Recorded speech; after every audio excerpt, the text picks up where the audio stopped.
Add, remove. There we are. Howdy, everyone. Oh, hello. Welcome back. I feel like this is a little crooked, but that's okay. It's centered enough.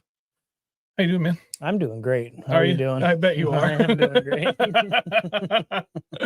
Audio check. Just let me know. Yeah, let me know. Make sure everything's good, and hopefully it is. If not, sorry, I'll fix it. But appreciate everybody always helping out as usual. Mark, comfortable in my recliner, enjoying the stream. That's what I like to hear.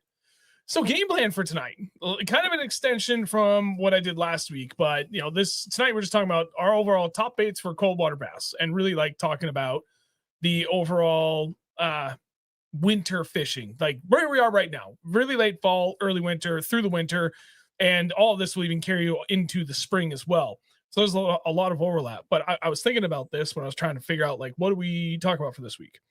We've done a bunch of videos for like our top 5 baits or our best baits or top baits, whatever, for spring and fall. And then specifically in the spring and fall for largemouth and specifically for smallmouth. We never actually done one truly just for winter. Okay. We've kind of danced around it a little bit, but I don't think we've ever actually taken it head on. We may have. I mean, we may have even done it a couple times. We do have, this is episode 204. So that's true. We may be lost in the sauce a little bit. I did look back at least 2 years. I didn't see anything. I even searched on the channel. I didn't see anything specific to this topic. So I was like, well, maybe, I don't know. It's okay.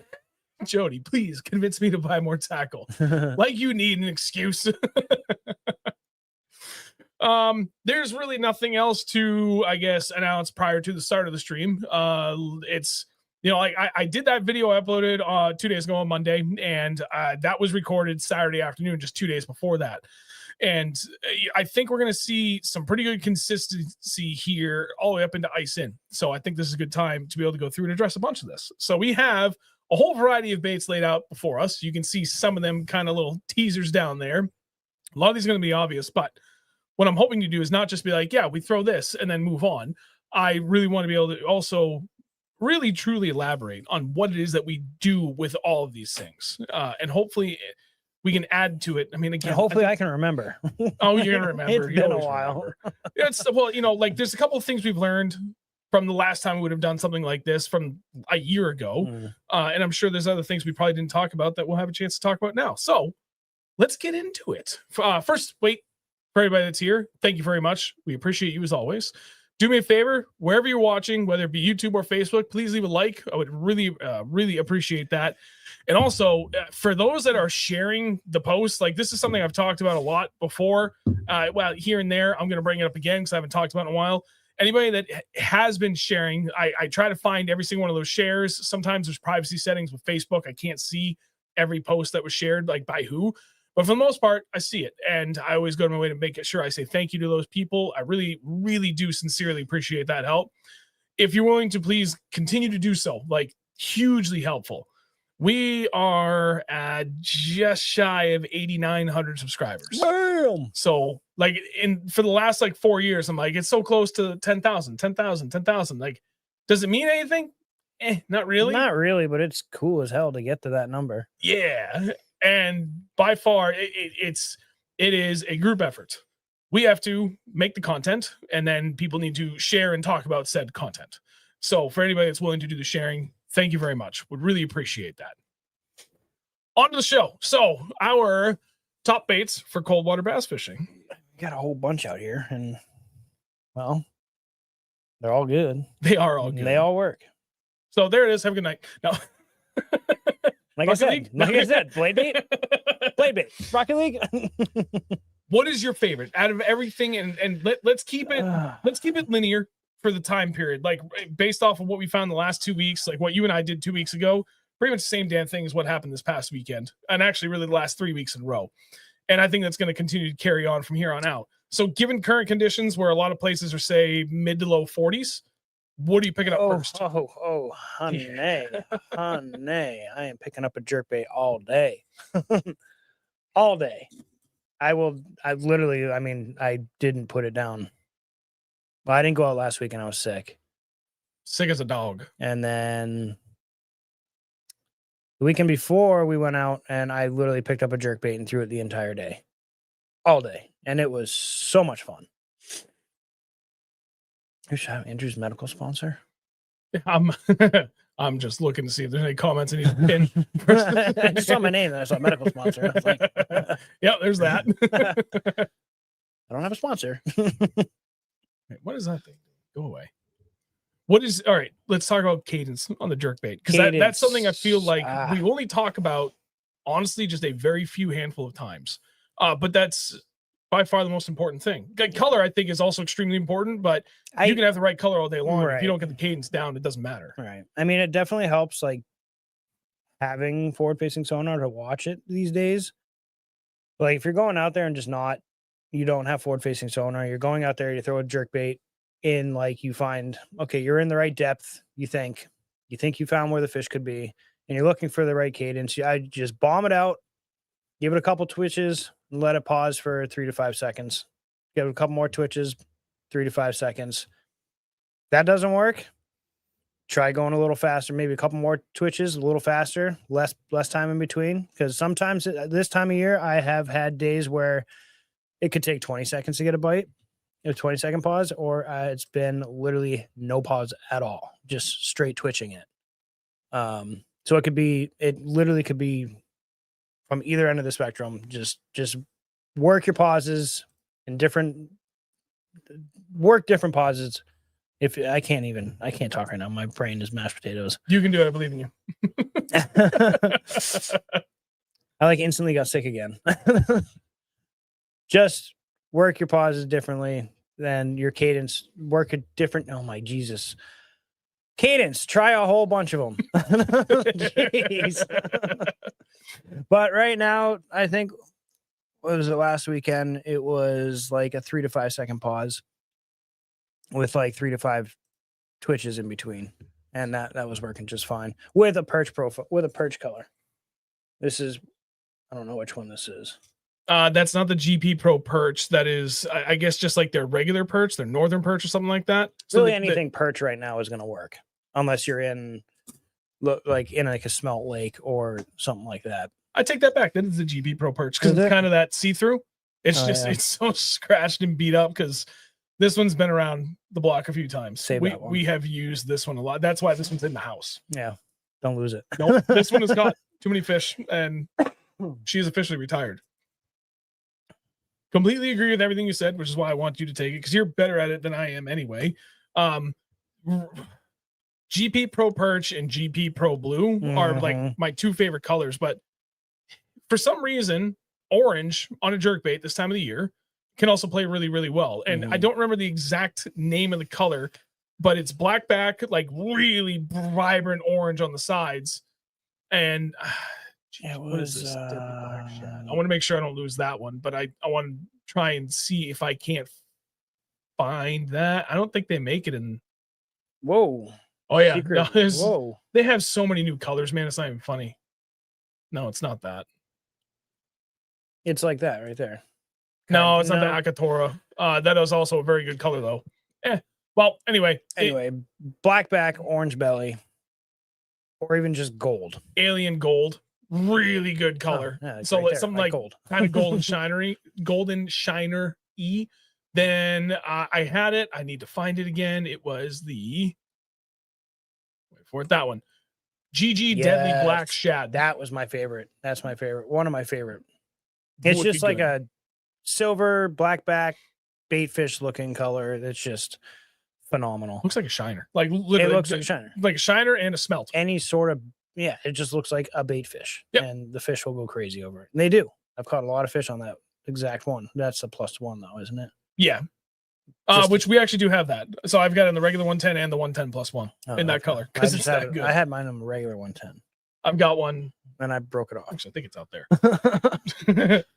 Yeah, I was thinking I need to get down to Ben's or somewhere. I got to get some more jerk baits, because I'm starting to run low on a couple of patterns I would really like to have. Yeah, dude, pound for pound jerk bait, suspending jerk bait is probably your best bet right now, especially in some of these smaller, shallower bodies of water where, attacking the middle of the water column and an area, like a huge area where the average max depth is like 10 feet. Like, it doesn't matter where those fish are, they're going to see it and they're going to come up for it. And it's just a really efficient way of being able to tackle those smaller kettle ponds. I love throwing a jerk bait in those kettle ponds.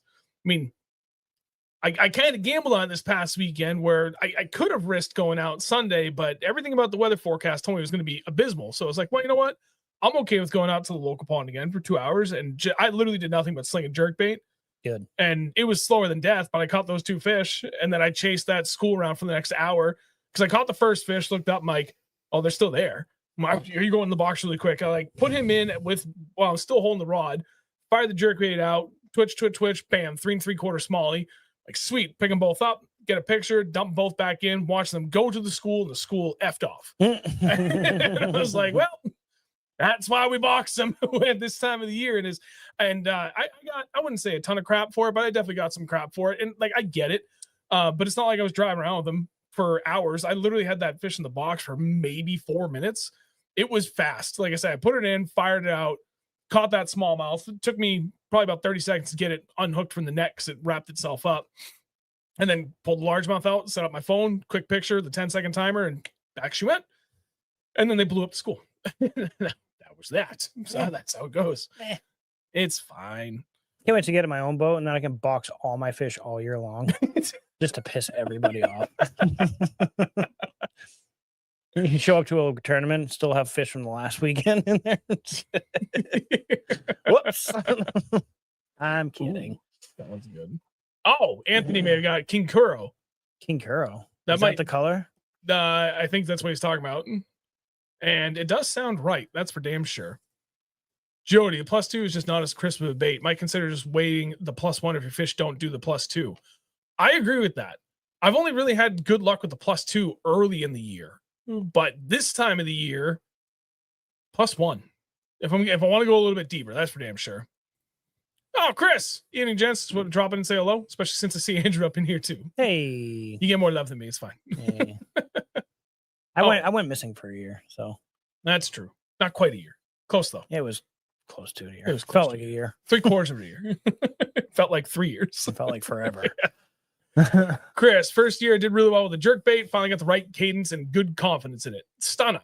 A lot of people love the stunner. That's for damn sure. I don't mind it. I just don't have as much luck with it. Oh, here you go. Dogbone. How many of you keep more than one jerkbait rod on the deck this time of the year? So for someone who loves jerkbait fishing, I don't even have a jerkbait rod right now. That's right. When we went out, I had a rod for you. I had to turn around. I was like, hey, where's your jerkbait rod?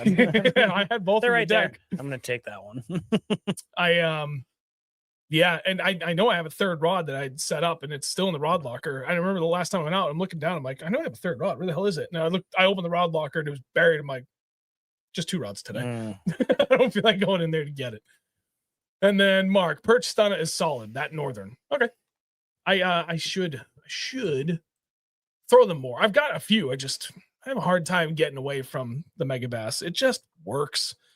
And in the Lucky Crafts are really good. Just really hard to find a bunch of good color combinations on those. That's my only thing.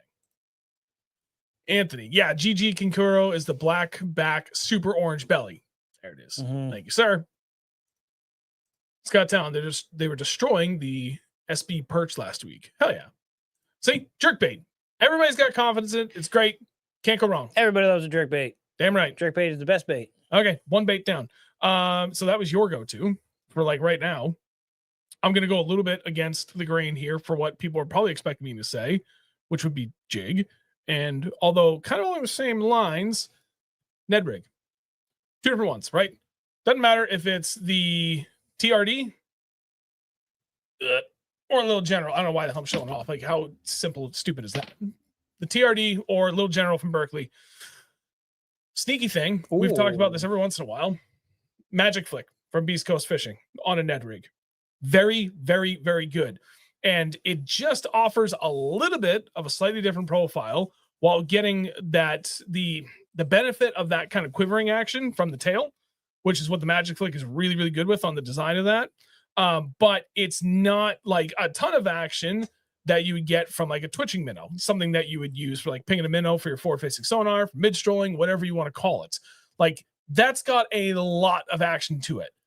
Very good. Sometimes maybe too much.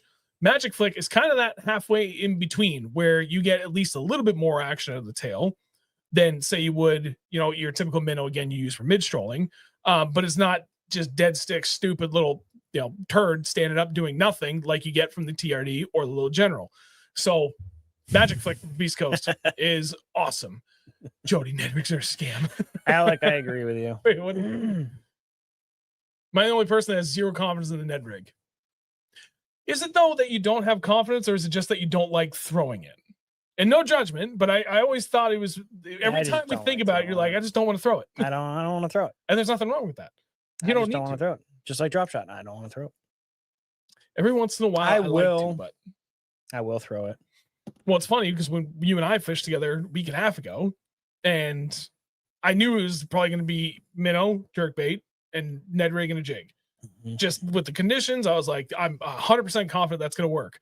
And I know you really just enjoying pinging a minnow lately because you haven't done it as much as I have. And I'm totally content with not looking at that screen again. So I'll let him take the front. He's pinging a minnow and working a jerkbait.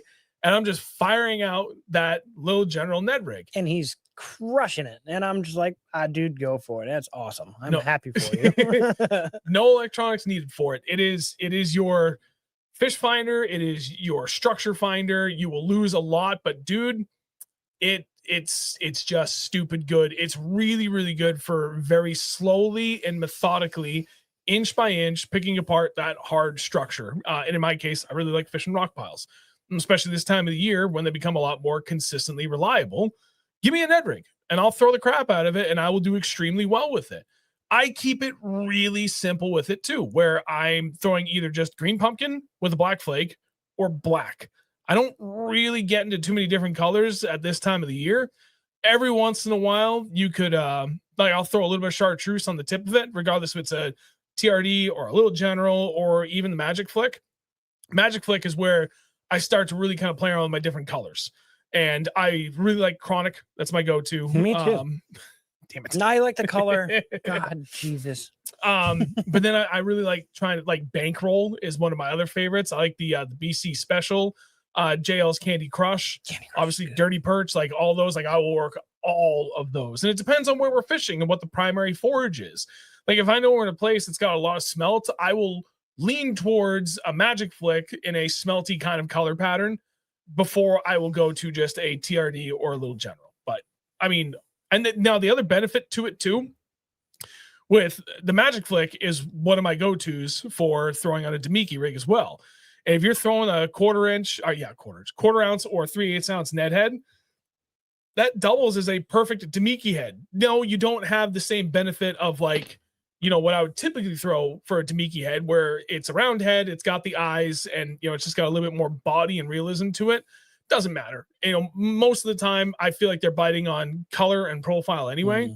So you can throw this down, and if all of a sudden you see a fish sitting suspended on your sonar right underneath your feet, reel it up and hang it right in front of the nose. So you can pull double duty on that. Ned rig, like 100%, like right now, as long as I know I can effectively work a Ned rig in, if I go to a kettle pond that's just vegetation covering the whole thing, I usually don't bring a Ned rig. If I know that there's anywhere in that body of water that I've got a pretty good sized area that I can effectively work a Ned rig without farming out a bunch of veggies, I will always have it tied on and I will always throw it every time. Jerkbait, Ned rig, 1-2 punch. Those two things, honestly, you could just fish those two all winter long, and that's really all you need. And the vast majority of the time, you're going to catch fish. Yeah. Yep, I've seen it. Dogbone, Yoga Pants works okay. Liar. Chad, didn't Andrew get a 7-pounder or a drop shot? No. Hell no. Tell him. You tell him. I can't tell him what I caught it on. It was like 15 years ago. You really don't remember what you got your 7 on? It was a black and blue jig from Gordy. I'm just trying to read comments here to see. I caught my 7-pound, 7-ounce in 34-degree water temps. 35 degree? I think it was 37. 37? Yeah. That's warm. In a rock pile in about 5 feet of water, maybe. on one of Gordy's Customs black and blue jigs. That was amazing. Being able to go out there and snowball the ramp and then make that happen. Yeah. It was awesome. Yeah, that was cool. Oh, Mark, instead of a Ned worm, Alec, put on one of those striking 2.75-inch tubes on the Ned head. Try that and see how you like it. Okay, you talked about one of the baits that definitely works for us. We will get to that very, very shortly. I just want to make sure. Oh, Little Rich. Hula grub on a ball head jig has been decent. Hula grub, spider jig, whatever you want to call it, is usually very, very good. It's going to be mentioned in the jig pile when I get to that. And then same here with Anthony. Ned on the back of a jig in cold water can be really good. Yep, 100%. That's what I was catching. I caught a couple of them on it with the little general on the back of a OW Sniper from Beast Coast Fishing in the MB Pro Pumpkin. So just all green pumpkin and then a green pumpkin little general trailer in the back. Very, very good. Aha! Northeast bass fishing. Put a flatworm on a Ned head. I've never done that. You have done many great things. I've done a lot of weird things with hooks and baits and lures and plastics and yes, you have all sorts of stuff. Yeah, Dogmon. It's been 15 minutes without mentioning Beast Coast Open Water Sniper. Jody, upset of the century, to be honest. Yeah, this is a little general open water sniper. So, all right, we're getting caught up. We're back on track, guys. Yes. So this is a really good one too. So Dogmon, Mike. The Neds saved the goose egg a few times, but it's not the miracle bait. It's marked to be. I think it's worth its weight as being mentioned as kind of a quote unquote miracle bait in that you don't really have to overthink it. You don't have to do much. Give me a 1/4 ounce Ned head with a green pumpkin with black flag, little general or TRD on the back. And 99% of the time I will catch something. And that is where I feel it's worth being labeled kind of the miracle bait. Didn't say it was a bass, but he said something. Yes. An even better distinction. Didn't intend it to be that way, but you're 100% right. Like that giant white perch you caught. That was amazing. I thought it just had like a moderate smallmouth. And that rainbow trout you caught. That was on the Seduce. Oh, was it? Yeah. Oh, okay. Which was close enough. Hilarious too, by the way. But that's where the miracle in it comes, in that you don't have to do anything with it. It's stupid simple. Throw it around some rock and just keep fan casting. The Ned rig is what I like to consider the smallmouth version of the Wacky Rig Senko. It's brainless. Anybody can do it, and everybody will catch fish on it. Yep. Right. Go away. I like Sean. Crawl a HUD across the bottom. That is something that I need to continue to do more with the Defiant 210. Yup. Need to do that more. Mm-hmm. I mean, I had good intentions, damn it, when I bought those baits. And then, like usual, I mixed them in with all the traditional stuff, and I struggle bust with just everything to start the year. And I literally put all my big baits away. I'm like, I don't want to look at them. I'm going to throw a Senko and a Ned rig until I start to feel like I know what I'm doing again. Right. For the second consecutive year. Yeah. It is what it is. It's fine. Steve, doing well with glide bait for smallies at the moment. I'm so happy for you. I am so freaking happy for you, sir. That is awesome. Where are you? Right. Tell me where we are. Not because we want to hurt you. We just want to know where to do this. Oh, man. I wish the glide bait had been better to me this year, but it's just a bad year for big baits in general. But okay, so jerk baits, done. Ned rig, done. Move those. So somebody talked about it. It was brought up. Mark brought it up. And let's cover it really quick. Tube is often, I think, overlooked now because the Ned rig has really taken it over, but there's nothing else to be said about this. It's the overall simplicity of it. And for decades was a killer bait. Dude, just drag a tube. Like if you got an area where you can effectively work it, either around clean, hard stuff, clean sand bottom, around riprap, little chunk rock in those transition areas. If you can kind of get it over the top of veggies, any of that submerged kind of bottom contact spongy crap, a tube still kills it. And you don't need to overthink it. Keep it pretty simple in your colors. Keep it light on the weight. Stupid simple. It works. If you've gotten away from throwing the tube, think about picking it back up again because it still catches them. That's for damn sure. Colton, Ned rig to tube is apples to orange, in my opinion. But yeah, I mean, they're two definitely different things, but similar in the sense of the simplicity of them. Obviously, any of these things, you can get much more elaborate with your approach for it, but for the sake of keeping it simple. I mean, there's really not a whole lot to talk about with the Ned rig, but okay, well then I did say at the beginning of this. Let's elaborate. What would you be doing differently with a tube in the cold water that you might not be otherwise at other times of the year? I'll put him on the spot because I know he doesn't fish a tube that often, but I'm making him think about this. I would fish in like 60 feet of water with a big old fat head on it, like a 3/4 ounce in this tiny little thing. Yep. Like a 3/4 ounce, and just cracking that thing off all the rocks in the bottom. That's what I would do. I don't know if it's right or not, but that's what I would do. Yeah, but 99% of the time when you think of something like that, it's the right thing to do, and it works. Trust your gut because it's gotten you in the right place a lot of time, fishing wise. Yeah, see, Stefan, large ball head jig.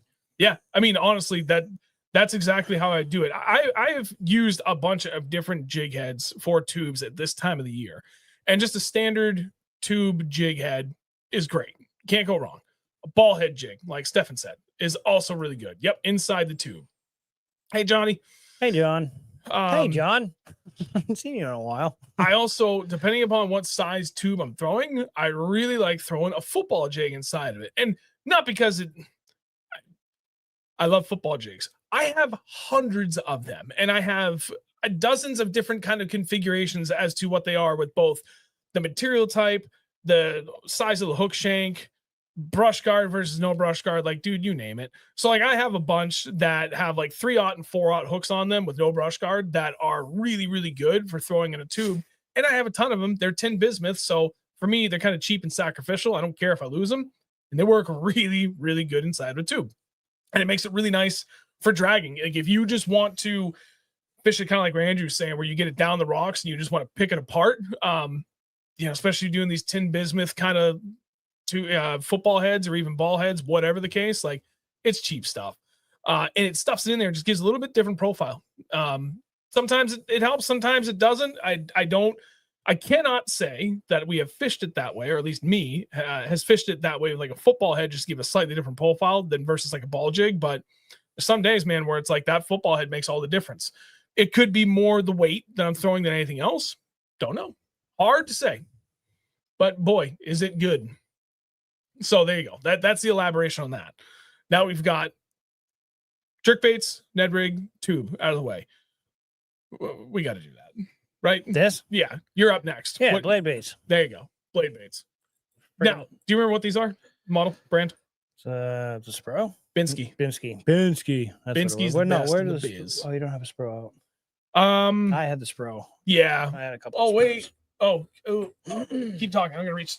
You talk. All right. Bait box right there. Blade baits. God, there's so much good stuff here. So blade baits, I like fishing blade baits in the dead of winter, like the dead of winter. Cold, very deep, slow moving fish. We should probably put that in the boat now too, huh? Yeah. Probably not a bad idea. We'll put that there for future. Like deep, like 40, 50, 60 feet deep, like on the bottom. Very slow, just a couple little rattles, and then or even dragging it on the bottom. These smallmouth, largemouth, I mean, they will come up to a stamped piece of metal on the bottom that's just laying there, and they'll just pick it up off the bottom because they're like, oh, I don't know what that is, but I'm gonna put it in my mouth. Like they're not the smartest things in the winter. So it's blade bait you can have. It's like the most fun you can have with your pants on in the winter. Like it's I couldn't even put a number on how many fish we've caught. Like going up to Champlain and just fishing out deep on all those deep rock piles, the deep humps with a blade bait. Like you'll go out there and catch 40, 50, 60 fish like in a couple hours. It's because they just school up and you throw this thing down in the middle of them and they're like, oh my God. And you'll watch them on Active Target, Live Scope or whatever, and they'll just swarm down on it and one will pick it up. And then your buddy will come right up behind you, toss right in behind you. And then you'll see another fish come down, pick his up, and then you're doubled up. And we've done it on video a few times. Like It's just a blast. Blade baits are a blast. I like I said, I like fishing them super deep. You can get away with fishing them shallow in rocks and on flats and stuff, but like I like fishing them deep on deep humps. Oh yeah, and deep rock piles. especially those transition areas, like that hard clean sand Right. up towards like the riprap rock where you truly get into the rock piles. Mm-hmm. I really like doing that, especially where you were saying just dragging it, and there's a lot to that. Just lift it just a little bit to feel a little brrr, and then kill it. Yeah, Brrr, but then just like straight dragging it versus getting any vertical out of it, but trying to really kind of keep it along the bottom is awesome. And we have the creator of the Binsky here in the chat. Hey, Steven. Thanks for joining, man. Appreciate you. And he actually sent us a few of these. Hey, really? Last year. Yeah. Binsky's are, and I've been using Binsky's for years, forever. And they are the best. And I'm not just saying that because Steven's here. Like, I genuinely have believed that. Like, there's a few almost of them. all of those are Binsky's, and the vast majority of those I purchased on my own, no discounts, nothing. Like, those are that's me. Now, there's some other baits in here that are not Binsky's, and a lot of those are just not even blade baits per se, but akin to that, tail spinners. Oh, tail spinners. Which is really, Here. Ow. Oh. That one's got a hook. I'm not going to slap that one in your hand. And similar concept, but just a little bit different in both the overall profile and then the overall action that you're going to get out of it. And then obviously it's a little bit different colors too, because you have a different brand and every brand tends to have their own things. Why? It's because it's focusing on me still in the background.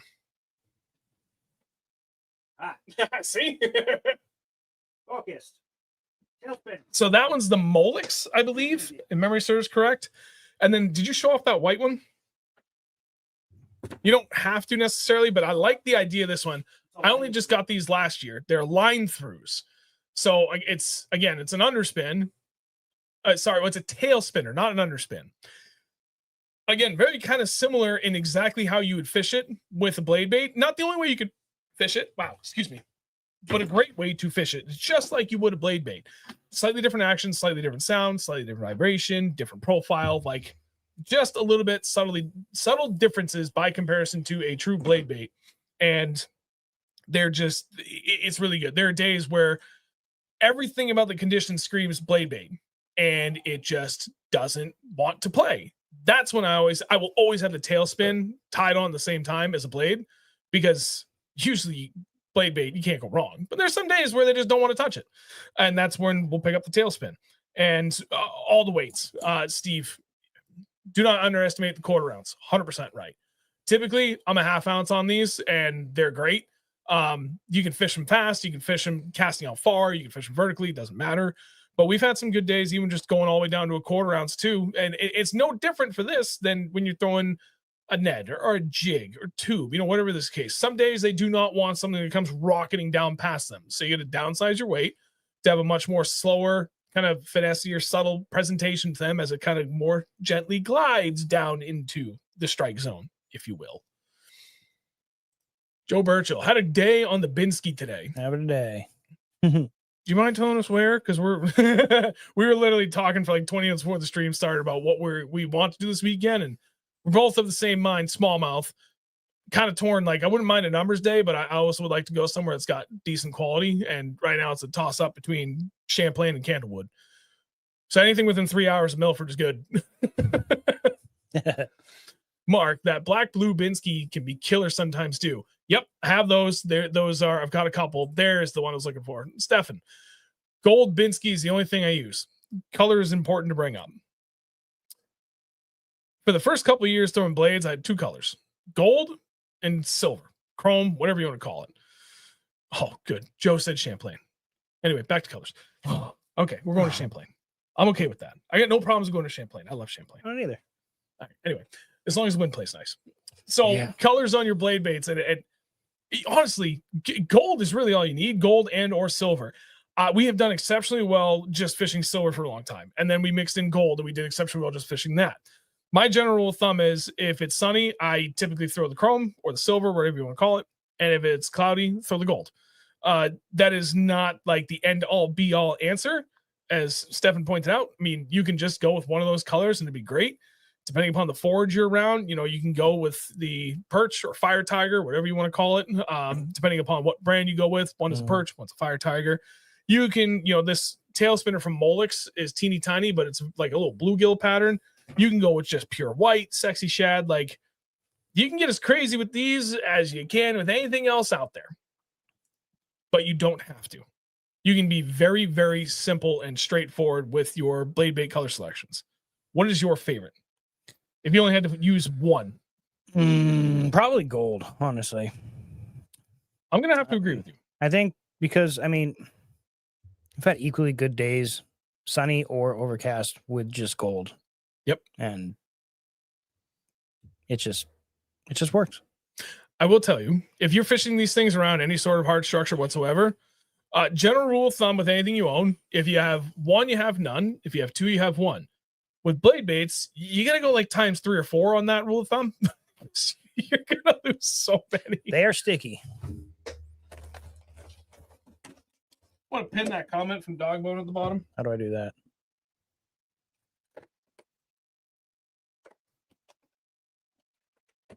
You mean that one? Yes, dude. That's one of your favorites. Yes, it is. That is a phenomenal color. Phenomenal. Very, very good. Yeah, no, 100%. Like, if you're talking like kind of right now where the water temp is getting into that mid 40s, mid low 40s, and like suspended jerkbait bite, especially in those shallower bodies of water overall, your kind of kettle pond situation where your max depth is maybe 12-ish feet, whatever the case. And jerkbait is like the jam for so many situations in bodies of water like that. Along those same lines, colder water, like now you're into the 30s. That's where the blade bait is the jerkbait of those conditions. Does that make sense? Yes. Makes sense to me. Yeah, like, oh, okay, I've got, low sub 50 degree water temperature, kettle pond, average depth 10 feet, 8, 10, 12 feet, whatever the case. Spinning jerkbait is going to just hang right in the middle of that, and everybody's going to see it very easily. Yeah, no, jerkbait, definitely the way to go. Deep body of water, all my fish are in 30 to 60 feet. They're hanging around hard structure like blade bait. You could just pick up on the blade bait and just go with that, and you'll be good. It's phenomenal. Oh, Jody, that's right. You were on Champlain today, too. Champlain it is. Don't twist my arm about it. I think I just heard my wife stomp her feet upstairs. What the? Because she knows if I go to Champlain, she has to cook dinner on Sundays. Most of the time. Well, unless she doesn't. I'm probably going to have to come home and cook burgers, which is fine. I'm not going to complain about that. Smash patties. Way to go. I don't even want to talk about that company, so we're not going to talk about them. Use 15-pound and bend those damn hooks and get your bait back. I've done that a lot. Like, I've thrown, if like we're on a good blade bait bite and it just doesn't, they don't seem to care. Like, we're throwing 3/4 ounce blade baits. We'll throw them on our jig rods, straight 15.5-pound heavy cover. And it's awesome. Instead of trying to finesse them, I mean, you're wailing on them, but not like a jig hook set because, they're still kind of smallish treble hooks. But like you're leaning on them pretty damn hard, and you're just manhandling them back to the boat flip them in. You don't have to worry about it. None of this spinning rod stuff. It's great. So, is there anything? No, we covered everything. We covered everything. I mean, blade bait, is that good? Do you want to talk about that? Nope. All right, fair enough. Just make that go away. That, well, I mean. Oh, he's going to talk about it. You know what this is? To me, it's a big blade bait. That's all you need to know. That's it.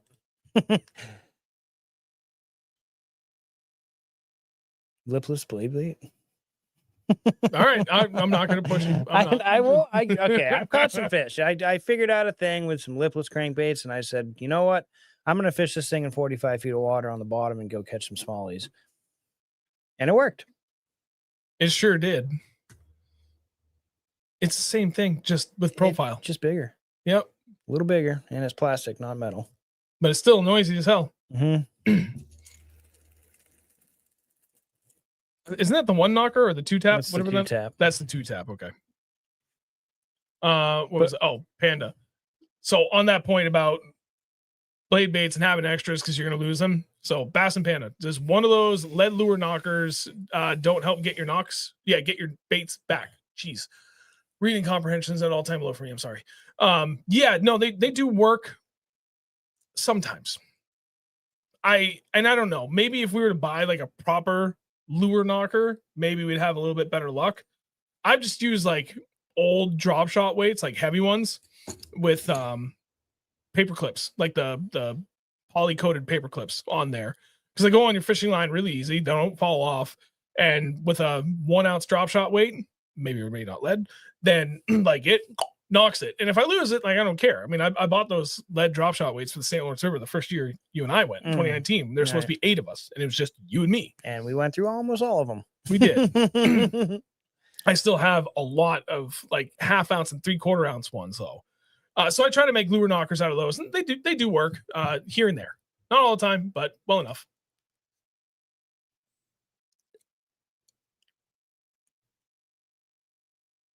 Oh, I don't know if he's saying this to you. I don't even want to highlight it because but yeah. Oh, faster slowly retrieve. Dogbone on what? On the blade? Elaborate. Por favor. Kevin, takes a 1/2 hour to get to the bottom. Lol. What's he talking about though? Anthony, taking the top of grass with the crankbait in those shallow ponds right now kills it for me too. Oh yeah, dude. Okay, so it's actually 1 second before I. Oh, lipless. Well, we're gonna pretend that you were talking about. Well, I mean, it's the same thing. How fast or slow? Is that what it was? Oh, fast or slow retrieve. Literally fish it the same way as a blade bait. Man. Yeah. Same cadence. It's literally just a big blade bait with a knocker in it. Yep. It's the same thing. To me, at least, it is. I don't know. Oh, hang on. We're going. I'm trying to keep this kind of in order here. Bass and Panda. Mountie Wong made one with a big lead weight we use for deep sea rock fishing and threw them on some chains. Oh yeah, good point. Good point. Oh, and Kevin was talking about the lipless for how long it takes to get down. He's not wrong. Nah, not if you have a freaking 1/2 ounce one or a 3/4 ounce one. Which that 2 tap is a 3/4 ounce. No, but the Nomad Design one I was throwing was a 3/4 ounce or a 1/2 ounce. Yes. Do I even have any more of those? I don't know. I bought you one. Oh, that one. No, I'm thinking of something else. It is a Nomad though. Thought they were in here. No, but you know what is? Oh, yeah. Oops. Sorry, hit the mic. Okay, enough of the blade baits. We've talked about that a lot. It's already 8:45. This is a really good transition point though, because coming back to those shallower bodies of water with Anthony here, taking the top of grass with the crankbait in those shallow ponds right now kills it for me too. Yep. Years ago, I was really consistent with that on a lot of like my local ponds, and then that bite kind of died. But what has been really good for me in this cold water, more in the spring than this time of the year, but still can be very good this time of the year. Bladed jig, doing exactly what you're talking about, just slow rolling it as slow as you possibly can with a 3/8 ounce and just ticking the top of the grass. And especially in places that have pond cabbage or milfoil, the pond cabbage I really feel is like kind of like gone. Like that stuff tends to, from what we've seen, the few ponds we have it just wilts and turns to nothing, really disappears. fast. But some of that, the milfoil, some of those taller stalks tend to hold on just a little bit longer. So you can really kind of just snag the very top of it. And when you get really kind of hung up on it and you snap it free, that's when the bladed jig is really deadly. So, you know, a lot of what we've talked about has been really slow moving kind of stuff. With the exception of the jerkbait, you've got a lot more freedom in that. But for the most part, we're talking about going slow with that. Bladed jig or jackhammer or thunder cricket from Strike King, any of those, that's much more of a, if you're not that patient to fish that slow and you want something that'll still work, then yes, crankbait or a bladed jig that you can just, I mean, as slow as you possibly can, just over the top, whatever vegetation is left. And, you know, especially in these kettle ponds, that are kind of these big featureless bowls with just vegetation covering the whole damn thing. they're anywhere and everywhere in there, and they're mostly, and especially the bait fish too, are just like pinned down inside of that vegetation, and they're just always coming up to ambush stuff, which is why a jerk bait is so damn good. But to kind of really get that reactionary bite out of them and just keep it moving, so you're not just soaking something, bladed jig is deadly. As you said, crankbait too, but give me a bladed jig every time. That's my jam. Please and thank you. Grad, best technique with a blade bait. Okay, we'll come back to that. You already said it, but repeat it again, por favor. Drag. Pop and drag. Drag and pop. Pop, lock, and drop it. Dog bones said the same thing. Lift off the bottom and let go after 2 or 3 vibes. Perfect. Yep. Easy peasy. So we've covered suspending jerk baits, middle of the water column. We've covered Ned rigs, tubes, blade baits. That's all Bladed bottom. jigs. We did bladed jig, more in the middle. So what do we have? Oh, we got...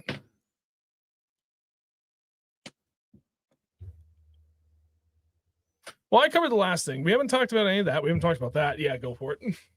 Talk about. I need water. In the Go worst get way. water. Talk. This little guy here. This little guy. This little guy here. Y'all know what this is. This is actually like probably one of the funnest things that you can do in the winter if they're schooled up and they're chasing baits. You get this over that you sink this down 30, 40 feet where they're down when the fish are down on the bottom or they're schooled out in the middle, down below near the thermocline and 30, 40 feet down. You start swimming this thing around and you can have a day with these things. It is an absolute blast. What's so funny? My wife was giving me crap because she said we were watching, but now we're watching the Country Music Awards, I think she said. Well, I don't feel bad about going to Champlain Sunday. She's like, no, I'm watching.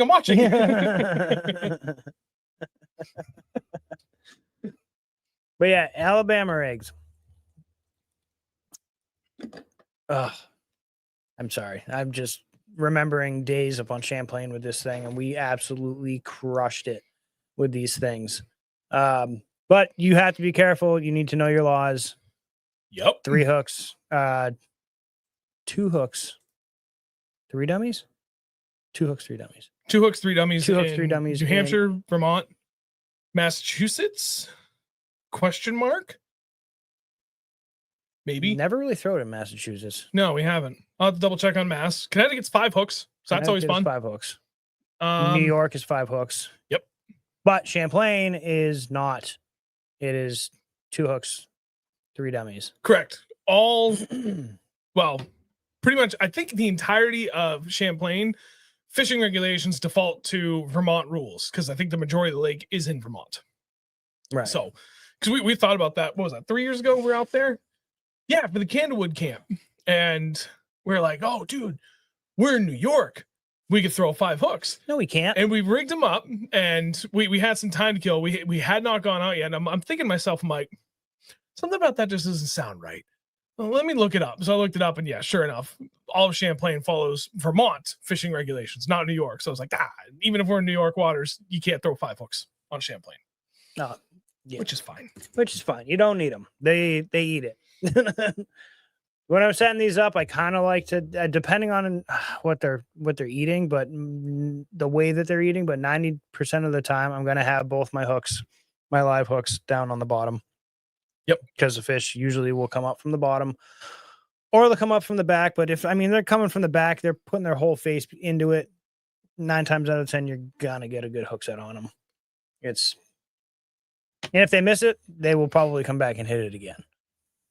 Yes, very, very accurate on that. Or you'll have multiples coming up and hitting it. So your hookup ratio is pretty high. It's really hard for them to not hit an A-rig, like with everything that they've got, which makes it really easy. Like I'm with Andrew. I always bottom 2 hooks and, okay, well, I'm only allowed to use 2. I'm using a 5-iron rig. Do I do 2 in the bottom, 1 in the bottom, 1 in the middle? Like default to 2 in the bottom because I agree with them. They're going to come up from the bottom. They're going to hit it like it's their last meal. And if you get hit like that 4, 5, 6 times in a row without hooking up, they're hitting the middle arm. Move one of your hooks. As simple as that. And I do that all the time. It's rare that I don't get them on one of the bottom ones. But there's been a couple times. And one of my last trips out last year, I was just hammering them. And then I got like 4, 5, maybe 6 bites in a row where like they just stopped it dead. I went to swing and nothing. I'm like, damn it, they're biting the middle now, aren't they? And I switched one of my hooks over to the middle and immediately started catching fish again on the next cast. I'm like, okay, that's all it was. And yeah, they were biting the middle one. So there you go. Oh, yes. Do you rig bigger swim baits on those bottom 2 hooks? Sometimes. In the summer, I will. Because summer fish like bigger meals. Like they will chase down some meals. In the winter, I like not saying it's wrong or it's right the way that I'm doing it. It's just the way that my brain is processing information. Having a small school of same size fish, the bass will want to go after that. Sometimes in the winter, depending on I don't know, depending on if they're schooled up like crazy like that, though, I will throw bigger baits on there. If they're more individual fish, then the smaller profile usually works better, I think, personally. But yeah, I will throw bigger baits on there once in a while, depending on the conditions. I can't find the answer to another follow-up question. To answer Northeast Bass Fishing's question first, for me, I just always default to throwing bigger baits on where my real hooks are. It's rare that I throw all of the same sizes. No reason for it. Pretty much the same reason why he does the things he does is the same way that I've done it. I've just always thrown the 2 bigger baits on the actual hooks, and then all the dummy ones I always put smaller baits on there. I figure if they're going to come up for it, I want them to look at the bigger bait first. I figure if they see everybody swimming together, they're going to go for the biggest bite they can get out of the school. I don't know. I can't say that either one of us outfishes the other when we get on a good A-rig, but they bite it regardless. I think it's just the overall presentation. I have literally had every single bait on an A-rig different size and different color. And different models. Like legitimately different branded swim baits on and different sizes on every single one. And I was absolutely killing it. Beast Coast Slow Flow, Kitech Swing Impact Fat, Kitech Easy Shiner, and Spark Shad. Yep, Spark Shad. There was something else you had on there. You literally had 5 completely different models of swim baits on the back. Yeah. And there was 3 different colors on them, and he was still just wailing on them.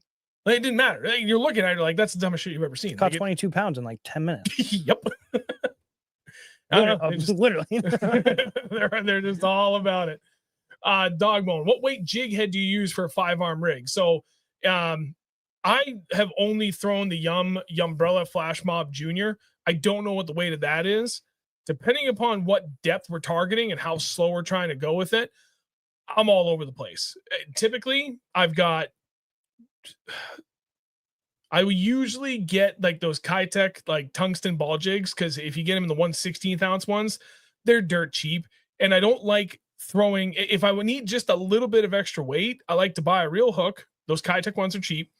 I cut the hook with a pair of side cutters just a little bit past the barb. So there's definitely no hook there, but there's still a bend in the hook. So it makes it easier to thread on like a 2.5-inch size swim bait. And it stays on there, but nobody can say that and say, oh, you're throwing 5 hooks. Like, I'm definitely not. There is no hook point. There's nothing there sticky to stick a fish with. And it gives me a little bit of extra weight. So I'll have 3 1/16 ounce weights on all my dummies where I just cut the hook off. And then I will have anywhere either 2 1/4 ounce or even 2 3/8 ounce on my bottom ones. And I always want the bottom 2 to be heavier than the other 3, but just a little bit, because I feel like it just helps kind of balance it and makes it ride right. Versus you've got the same weights across all 5. Sometimes it spirals. So by having it a little bit biased in the overall weight to the bottom, it tends to keep it more straight line as you're swimming it. That's what we found. I mean, there's days on this one, I've got 2 3/16 ounce weights, and then I think there's a 1/8 ounce in the middle, and then there's just like swim bait keepers, screw locks. Thank you, on the top. So like that's really, really light. there's been days where I've had 3 1/8 ounce, the 1/8 on the top, on both tops, a 1/8 in the middle, and a 1/2 ounce on both the 2 bottom ones. Because we're fishing rock piles on Champlain, like 50 feet of water. And we're just kind of trying to slow roll it, but in that colder water at that depth, trying to maintain like just a foot off the bottom. That was the weight combination we needed to make that work. All depends upon exactly what you're trying to do. Anthony, you're right, but I'm not gonna pin it because we were debating doing that this Sunday too. It's so much fun, dude. So hopefully that answers. Oh, Kirk's skinny dippers. Yeah, that was one of the other baits he probably had on there too at one point. Wouldn't be surprised. We haven't actually had skinny dippers in the boat in a while now that I think about it. That used to be my go-to for swim jigs and especially bladed jigs. But now I'm a blade runner kind of guy. Yep. Those are all great questions. So I think we got everything. What? I can't read that. Hold on. Yeah. Thank you, Tim. Okay. What? That's it. No. We got 1, 2. I didn't see him. And really, like all these kind of fall under 3. Jig style fishing. I'll do this, you do that, because I mean we both like it, but I do this better and you do that better. Okay.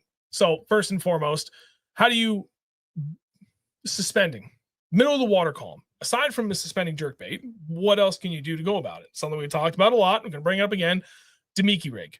And that can be a number of different baits for you use, but the gist of what a Damiki rig is, my opinion, my definition of it, is some sort of bait fish profile on a jig head that you are hanging suspended directly over the fish's head, like vertical fishing, but you're not letting this on the bottom. You are holding it just suspended right in the middle of the water column. For me, there's a number of baits that I really like to use for this. The Magic Flick from Beast Coast Fishing is one of my go-tos. It's a great profile. The design on that tail has a really good natural quiver to it, and his plastic formulation just does so damn well in really cold water that it doesn't hinder what little action you are going to get out of the tail on it. And he has so many different colors that no matter what kind of forage you're going after or what water conditions you're dealing with, he has an answer for all of those.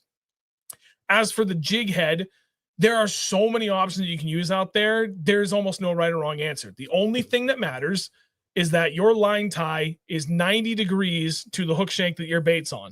So when you're holding it, it is sitting perfectly flat, as natural can be, and you're just going to let it sit there.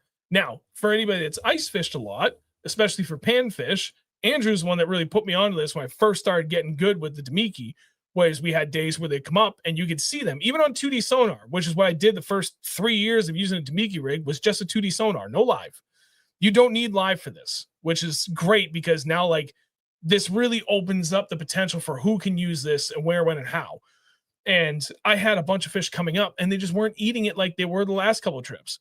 Andrew put me onto this. He's like, hey, fish it like we would for panfish when we're ice fishing. Slowly start pulling it up away from them. And that is literally all you need to do half the time. You either just dead stick in the damn thing. Sometimes you can kind of bounce the rod tip a little bit to make it sit there and kind of quiver a little, or you just slowly start pulling it up and away from them. And I mean, deadly slow, as slow as you possibly can, while still saying that you are actually indeed moving it. And it works really well. Now, when and where do I use this? Anytime I see fish suspended or really just kind of coming up off the bottom real quick before they dip back down. If I see them on the bottom, I'm going to drop this down to within 5 to 7 feet of the bottom, and I'm going to leave it just hanging there. Sometimes I'll bring it down within 2 to 3 feet of the bottom, and then I'll slowly start to bring it up a little bit, and that can kind of draw those fish out. If I see them suspended, I'm going to tell you that to Miki, I'm just going to drop it down and stop right about 10 feet above their head. Anywhere from 5 to 10 feet. I try to start a little bit higher and then work my way down lower. Those fish will come up. It might be painfully slow, but they will come up. Minutes.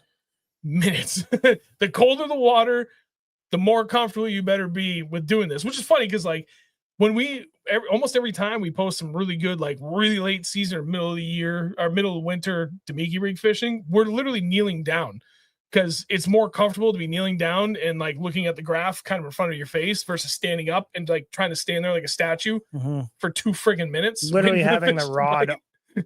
on the deck of the boat, not even touching it, Yep. and just watching. And they'll come up and you'll be like, nope, not yet.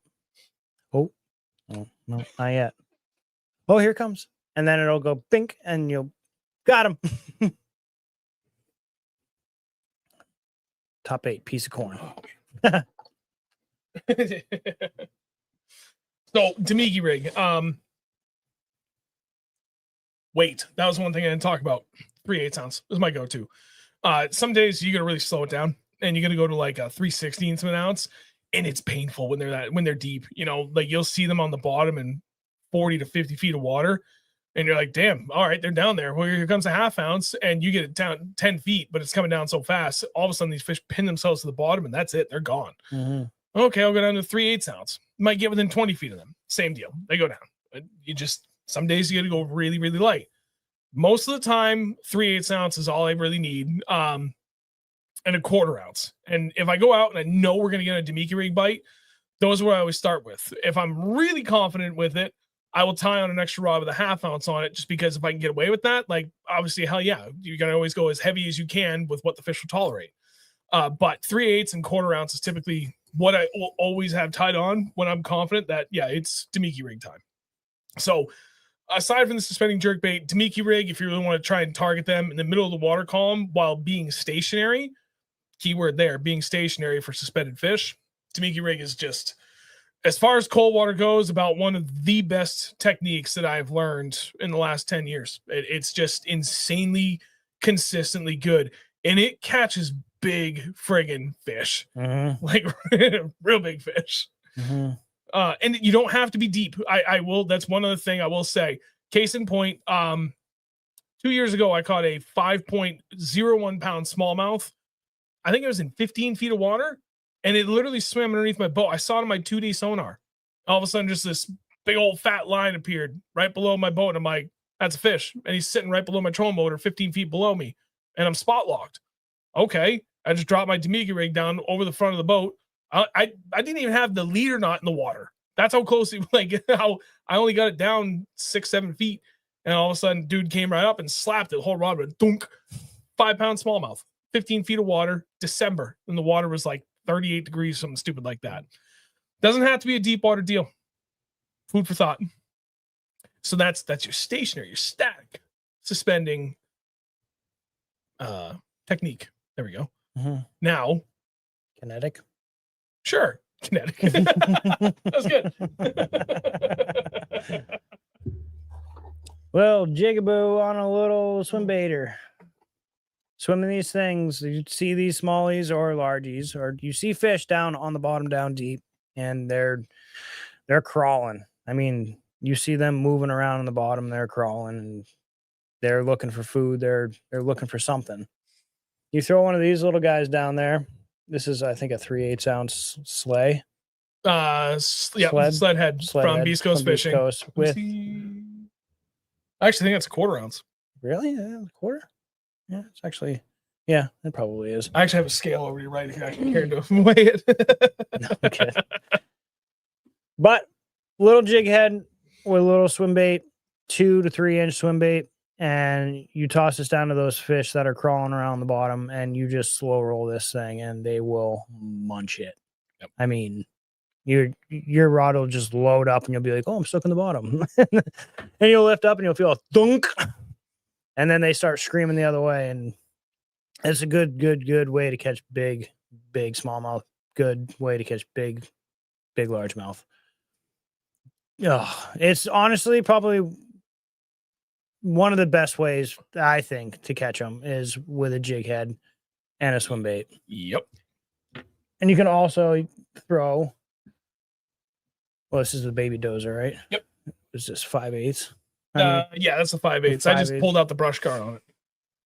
Oh yeah, there's no brush guard in it. Hey, dude, if I'm around clean areas, I don't have to worry about vegetation, but I want something a little bit heavier than what the open water sniper can give me. I want something a little bit more volume than what open water sniper. That next step up is baby dozer. But there's been plenty of times, especially this time of the year, doing what you're about to talk about, where they just They should be eating it, but they don't. And literally all I do is I pull out the brush guard and then I start slamming it. I do nothing else to change what I was doing except pull the brush guard out. Yeah, I mean, that open water sniper, the baby dozer in the middle of the winter, like the darker colors, like the dirt bag and So good. with the green pumpkin trailer. That's actually, I would throw this time of year right now.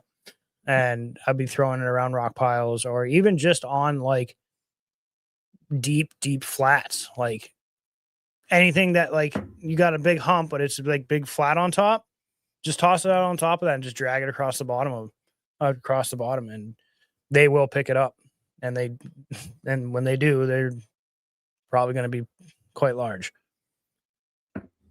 Oh, I would say the majority of our big smallmouth we've caught over the last few years been on that swim bait, whether it's the slow from Beast Coast Fishing or Kitech Swing Impact Fat on the back of a sniper or baby dozer. Dirt bag, by far the best producing color for the jig itself. On the OW sniper, MB Sexy Melon or Pro Pumpkin or Mothman is pretty good. You didn't hear that, but you know, it just keep it simple in the swim bait. I mean, anywhere from on the Beast Coast Slow Flow, both sizes to 2.85, and then the what is it, 3.85? I think is the other size. 3.65, I think is what it is. I always forget what the size of the bigger one is. Phenomenal. You know, and green pumpkin and black, like just grab those two colors. By all means, grab as many as you want, but if you want to keep it simple, start with those. Can't go wrong. Yeah. I mean, you could also throw the Hustler. The Hustler works great too. Which kind of answers DMH8's comment about anyone throwing hair jigs. Which, yeah, I mean, this is kind of like, this is just like it's a hybrid finesse. It's got marabou, so it does have hair, but it's not a hair jig. It's not a hair jig. It's a full-blown hybrid because it has a trailer on it too. So it's like, yeah. Or you can go and throw a hair jig. An actual hair jig. This is not a very good hair jig, but all my real good hair jigs are in the boat right now. This one I had readily available. I don't remember where the hell I got this. It's ancient. I'm pretty sure the very few times we do talk about hair jigs is why I still have this out on the table. So I can just continue to show it off. Hair jig is something that you and I talk about every friggin' year, that we're going to make it a point to actually throw it more and get good with it. Hair jig? Yep. I love hair jigs. You actually stuck to it and did good with it. I still have not stuck to it like I should and get the confidence with it that I know I can get. That's my goal this winter. So everything that we talked about, like for things that we've been doing for years, things that we've learned over the last year or 2 years that we haven't talked about in previous shows similar to this. And kind of like what we're hoping to do moving forward too is another train of thought I had about this going forward. There was two things that I know coming out of this I really wanted to work on for myself to get better with, to learn more about, and to share back with it. One thing was Bass Geek. I didn't get to it yet, but have you shook a small swim bait while scoping yet? Just like a Demiki, the smallmouth hate it. I did that 2 years ago, and shortly after I first got my forward-facing sonar, I did it a little bit last year. I haven't gotten back to doing it yet again this year. Very small sample size for the amount of times I've done it, but yeah, it works. And it's just trying to take things like this that you and I and all these other people and thousands of other people have done, and what can I do differently with it to try and get better results out of it? Or try and take something that in some cases, decades, a hair jig, people have talked about how good it is. And to this day, I still haven't confidently be like, yeah, I'm going to throw that because I'm an idiot. It's just, yeah, I just need to stick with it. Yeah. And I mean, that's as simple as that. You know what? I will do it in the sense that I'm going to approach that like I did with anything else. Know what we're going to do? We're going to go out and find a school crappie. I'm going to give you a hair jig. We're just going to start catching fish, catching crappie on a hair jig, get your confidence up, and then we're going to go bass fishing with them. Works for me. Oh, dude, I love catching crappie. They're so fun. Don't mind me. I'm just clicking through. Oh. Yeah. All right. Neat. Cool. Yeah. Is there anything else we didn't talk about? I think we got talked everything. covered pretty much all of it. That's all you, dude. That's I had a bait that Not yet. I put it out on the table. We've been fishing this for the last 4 years. still under discussion. It's been 3 or 4 years. It's been we've like fished that. 6. No, It's been a freaking while, dude. No, we didn't start throwing that until we started going to the place in Vermont. That's when I first learned about these. So it's within the last 5 years. Yeah, okay. Anyway, I will say this. Still in testing. We talked actually a lot about all the different trailers, soft plastic stuff we used here. There's a couple of baits, and there's one on the table here I'm not going to show because I don't know anybody else that really throws this, and it does really, really well for us in the spring. This time of the year in the winter, and even in the spring. But it's just looking at tackle shops like Ben's Tackle Shack or anywhere else and seeing all the variety of soft plastics that are out there, and you think like, what else could this be good for? And just use your imagination. And whether or not you think it's if you think that it makes sense and that it should get bit, that should be enough confidence for you to be like, yep, I'm going to try it. Andrew's the king of that. He just looks at something. He's like, you know what? That's probably going to work. And when you look at it, and I don't know, there's been some things that you picked up for combination that's like nothing in my previous experience thinking would tell me that that's a good idea. But that doesn't mean it's a bad idea. It's just different from what you know up to that point at that time. I guess just be willing to embrace trying very, very different things, and you'll get there. Drew, yes, we did mention the hair jig. That's for damn sure. Not by much, because it's something that Andrew does a lot better with it. But cold water fishing, it's not something that either one of us have done extensively yet. Right. That is the goal for this winter. Hair jig, I've been talking about for the last 3 or 4 years now. Is something I've been meaning to be like deadly consistent with, and I just still haven't picked it up and been that consistent in using it yet. So we're getting there. Last one, Panda. No big soft swim baits yet. I almost brought out some swim bait stuff. We did when we were talking about the slow flow and the Kitex, but like big soft body swim baits. Not. I can only think of a couple of instances of the 5-inch Sparkshan. 5.28 pound smallmouth. No, it was a 4 3/4. No. Yeah. The day you lost the pick. That was over 5 pounds. Yeah, the first 5 pound you caught was a 5.2 or whatever. 5 point. And you were dragging that 5-inch spark shad in the rock pile, and that was like your first, maybe second or third fish of the day. And then we went over to the other spot. That's where you caught your other 5 pound smallmouth dragging the same damn thing in like 50 feet of water. Oh yeah. So yes, not a lot of consistent success with it. Not to say that it isn't successful. A lot of what we try to talk about, like, it's got to be like indisputable. Like jerkbait, yeah, that's no brainer. We've been catching a shit ton of fish on that for the last 10 years without fail in a number of different situations and different bodies of water. Same with the Ned rig, same with the blades and the bladed jig and the A rig. Like that's where that's how those things get brought into the conversation. So soft big swim bait, does it work? Yes. Have we been crazy consistent with it? No. Doesn't mean it's not something worth mentioning, but I don't feel that we are the authority to really speak on it. Ask Oliver. Yeah, definitely ask Oliver. He knows a thing or two about big soft swim baits. Yes, he does. Very good. I don't know, man. Is there anything we left? We talked about everything that's on the table. We did. You know what? If I may, for all you and you, I would like to, real quick, because I've done a much better job of getting to the goddamn point at the beginning of the show. Hell yeah. Getting to the topic we're supposed to be talking about instead of spending 20, 25 minutes talking about anything and everything, which is not necessarily a bad thing, but it's been something I've been trying to be better with. Like, let's just get to it, right? We told people this is what we're talking about. Let's deliver on that. And then trying to stay on topic and controlled in the thought process during the entire presentation, for lack of a better way to put it. Right. And we've been really good about it, man. Yeah. Like, if you actually look at the total time we spent on topic, my goal has been about an hour. Actual on topic, about an hour. It's been about an hour. Cool. I like it. It's not bad. We're getting better. 204 episodes later, we're showing progress. We're slow learners. Excuse me. Who's running this program? Spinnerbaits.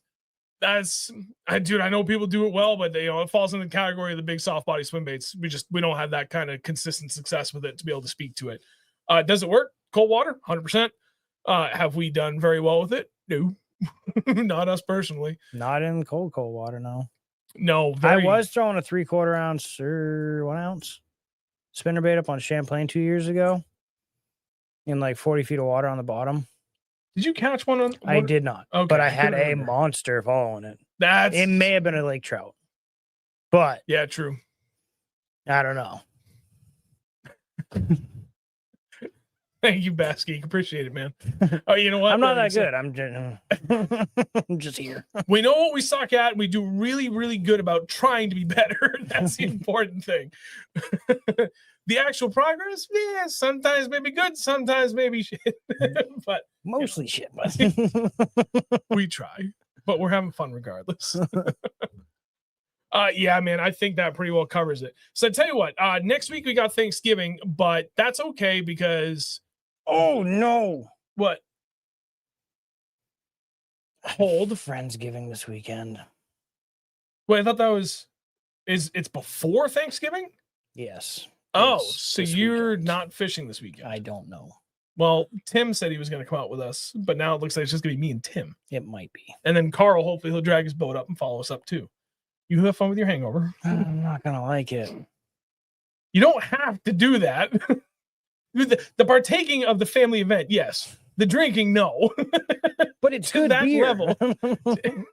Tell you what, I'm going to Champlain on Sunday. Whether you're there or not, it's not going to change that. You figure it out. Okay. Anyway, so next week we have Thanksgiving, but Wednesday, day before, is typically a pretty busy day for everybody.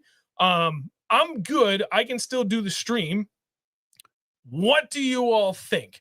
For the people that are typically here week in and week out, yay or nay for next week? I could always pull it back to Tuesday too. Maybe what we'll do is, by all means, throw in the feedback now.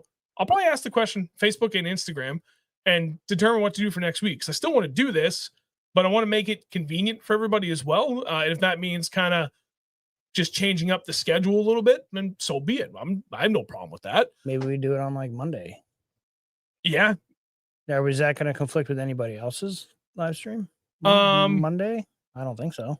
It's one of those, and I'm not saying this in like a I don't care way, but for a one-time deal, matter. I would say I don't think we need to necessarily worry about it. Okay. If we were completely changing this up for an extended period of time, then yes, I'd try and gather what everybody want, and then go and look and see what other fishing channels are doing, and trying to work around everybody's schedule. Try to find a spot that a 1 week thing. I'm around. It's fine. Yeah. It's a preference. Okay, so thus far it sounds like Wednesday's going to work anyway. Okay. Perfect. All right. Well, we'll probably just stick with that then. Start throwing me some topic ideas. So here's the thing. Just for one last point before we go. Trying to think of different topics every week is both easy and really, really difficult for me because there's 1,000 things I want to talk about. I cannot remember everything I've already talked about. And, if there's a repeat, kind of like this was, no big deal. I know there's more new things to talk about, but I get locked into an paralysis by analysis when I'm trying to think of new topics at this point. Because now it's episode 204. So by all means, I am always open to and embracing of suggestions for topics. So by all means, if you have something that we haven't covered yet, or you want us to revisit, let us know. It doesn't matter how you reach out. Probably the easiest way is social media, whether, Messenger on Facebook, either if you're friends with me personally on Facebook or you're following Real Northern Bass on Facebook, either way, you can message me that way. On Instagram, Real Northern Bass, you can message me there. TikTok too. I suppose you can message me there. I still get notifications for that. there's a bunch of different ways to get a hold of me. You can send me an email too, 603bass@gmail.com. Whatever's easiest, man. But please, I would love topic suggestions just to kind of alleviate some of the thought process out of this. I've been looking forward to a Wobblehead episode since 2023. I think I could stretch a Wobblehead episode to about 20 minutes.